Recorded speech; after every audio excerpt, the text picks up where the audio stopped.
Okay, this video is going to be about a weave with an underarm pass, all right, to an underarm spin for the ladies, okay? So let's go ahead and get started. So taking it from the weave position, I am slightly ahead because I'm indicating I'm going underneath, all right? So we go, and quick, quick, slow, slow, quick, quick, slow, and slow. Now remember, you're riding close or two hand, doesn't matter to me. Now, when you go into a spin versus a pass, remember, spins are closer to the halo. Passing is just guiding her out nice and slow. Remember that. Here we go. All right. From this angle, ready, and quick, quick, slow, slow, quick, quick, slow, and slow. And again, go right into close. You can finish it out with another basic after that. All right. So let's go toward the camera. You're the line of dance. All right.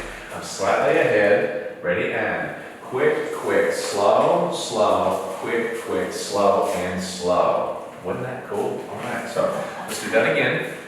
All right, so can you see us? Oh, there. All right, so here we go. Ready, and quick, quick, slow, slow, quick, quick, slow, and slow. So again, close or open to finish, and you keep going, or repeat this pattern. Totally up to you. So one more pattern down in the books. So I want you to go practice, take your time, have fun, and come on back.